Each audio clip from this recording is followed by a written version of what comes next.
we go. I put some weights on my meat, and as you can tell, it is draining underneath. We are losing some water, which is good, because we don't want it too wet, because this is already wet as it is. So as I'm draining my gluten, I will be cutting up some veggies.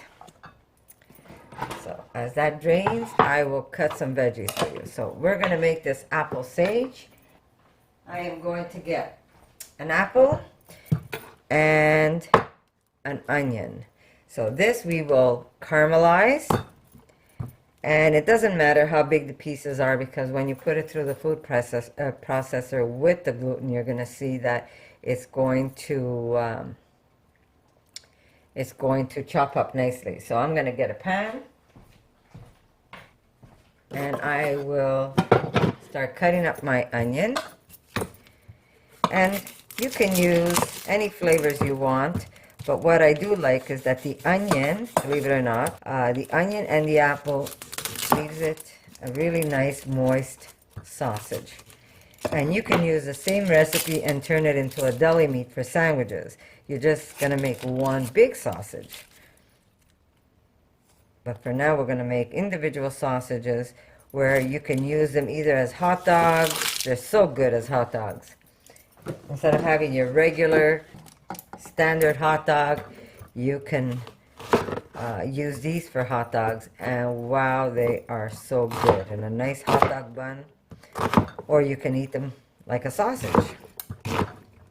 So here we go. We have one onion, and we're going to throw it, and I cut it really roughly because we will be putting this onion into the food processor, so it doesn't make a difference how you cut it. So I am throwing that right into my pan with some olive oil, and we're going to put this to cook while I clean my apple. Okay, now I had a couple of apples that were getting soft on me, but they're still good. You don't throw those away. I love my ceramic knives, but I always tend to break the tip off. Okay, so like I said, if your apples are a little wrinkled, you can bake with them. You can throw them in sausages, so don't throw them out. You could also take your apple, if you see they're going bad and you don't have time to make sausages, you could take your apple, cut them up, chop them up, put them in a little bag, dump them in the freezer.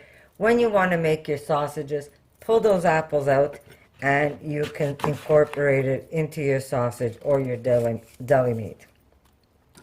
So I am just going to, again, roughly chop this one also. And I'm not going to follow any recipe. I'm just going to show you how I make these, because I never really, believe it or not, my daughters always get mad at me and say, Marwa, did you write that down? No, dear, I did not write that down. I usually cook just out of the fly, and that's what I'm doing right now. But I will take the time later to write down everything I'm doing and add it to this video so you can follow it and you can make them yourself at home. So we're just going to clean these apples. I'm going to use also a green onion just for the fun of it. The white onion or the yellow onion that I'm cooking, I like the idea of cooking the onion because it adds an added dimension of flavors to your sausage. So that is why I am cooking it. But I have made sausages where I did not cook the onion because I was too lazy that day, and they come out just as good. These ones are a little more flavorful because the onion is cooked, but otherwise the other ones are just as good. So we're just going to cut these up. And like I said, it doesn't take long to wash the flour to make gluten. It's just an added step that you normally wouldn't be doing if you have the dry gluten that you buy as a flour form. So again, rough chop. It doesn't have to be small bits like I would normally do if I'm using the flour recipe. I would have these apples chopped up really, really fine, and I would also have an extra apple that I would puree into an applesauce, and I would be using that instead of water. So the onion's cooking. Here's my apple, and if you see your apples getting dark, it's okay, because you're not even going to notice that in your sausage. Now, like I said, you could get creative. You could put whatever you want in your sausage. They are your sausage. And you know what the best part about these sausages? Trial and error. If you see, and just write down your recipes as you make them. So like I said, I'm not cutting the pieces small because the food processor will be chopping these up for me.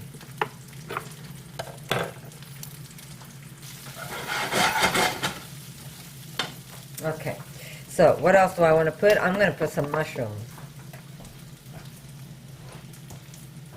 Okay, so the portobello, I'm just going to use button mushrooms. And these are pretty big, so I am going to, yeah, let's see. And these stems are amazing, by the way. There's a Buddhist that I buy some Buddhist meat once in a while. The best Buddhist meat you will ever eat. The company goes, it's a family-based company, and it goes by the name Paradiso. I'm not sure if he sells in the United States, but I will give you the link, so this way you can actually either email him or call him if you want to, and he'll tell you if he will ship to the States or not. He might have to with ice packs, but I'm going to give you the link anyhow. And he makes either soy base or shiitake mushroom stems. He uses the stems to make a meat. And when I tell you they're good, they're incredible. You would never know that you're eating a mushroom. That's how good they are. So again, roughly chopped. I'm not going to get picky on these mushrooms because the food processor is going to take them. And I am just going to put about maybe, these are big, I'm going to put maybe 3 of them. 3 or 4, we'll see. Maybe 3 is good. Do I have a small one? 3 is good. Okay, I'm going to leave it as 3. So we've got now mushrooms. I put 3 large mushrooms, and that's the size of my mushrooms. So I put 3 of these. And I put 1 apple, a green onion, and I have an onion that I'm browning. And we're going to add this to the mixture. So this, you do want to cool it off before you add it to the gluten, otherwise you're going to start cooking it. So I'm just going to let this cool off. And it's not overly brown. You can make it even browner than this, or you could just leave it as is because they're already nice and soft. But you do want to cool this off before you add this to your gluten.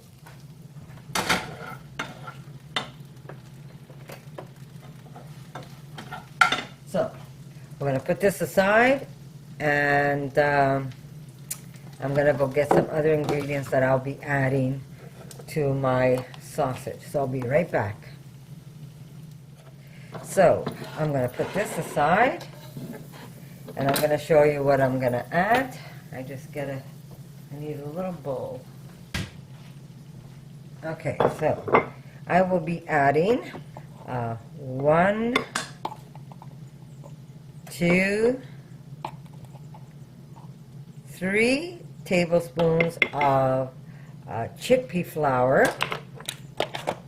We're going to also add 1, 2, let's say about 3, I've got to refill this, 3 tablespoons of nutritional yeast. We will add 1 teaspoon of sage. My husband likes his sausages a little spicy. We're going to add about a teaspoon of chili.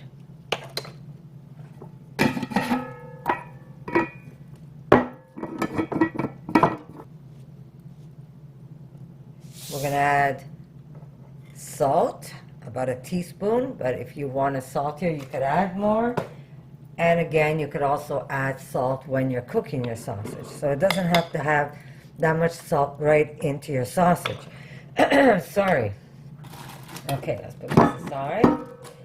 And I'm going to put this aside for a second, and I'm going to show you what else I'm going to add. You need a small mortar. And I'm going to put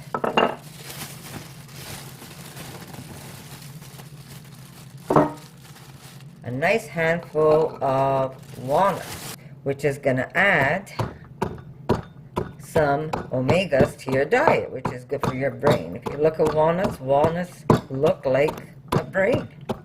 So by adding some of this, not only will it give it that nice meaty texture, it adds also that fatty feel to your sausage. If you eat sausage, you know you always have that fatty taste in your mouth, but walnuts is going to help do that.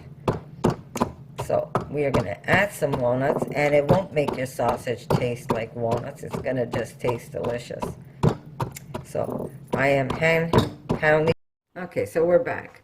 Not the best position my camera's in, but it's going to have to do for now. I am going to put onions into my food processor.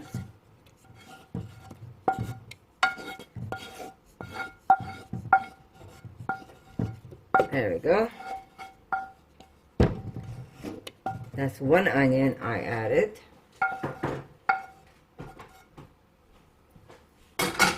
We're putting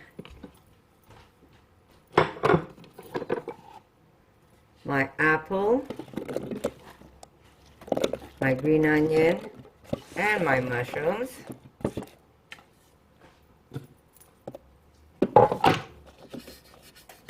Sorry. And now we're going to add my walnuts, my salt, and all the dry ingredients into my food processor. That's going to be one good sausage. And we're just going to give it a fast pulse. So I will have to move this for 1 second.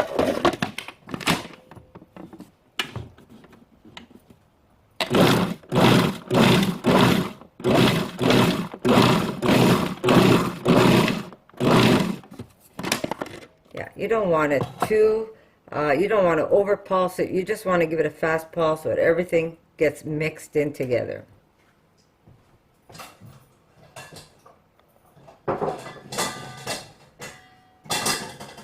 And now here is my my gluten that this is my gluten that oh, you can't see it, right?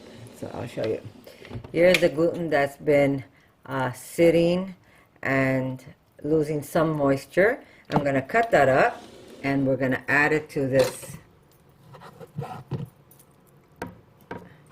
going to add it to this food processor, and we're going to pulse it again to get everything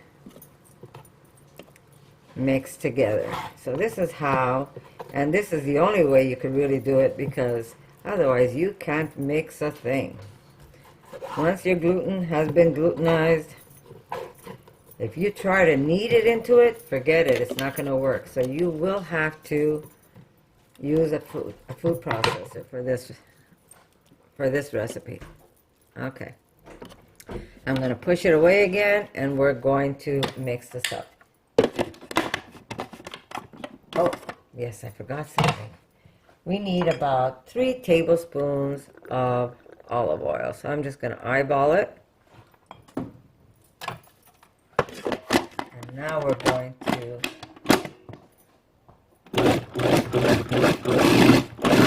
mix it up.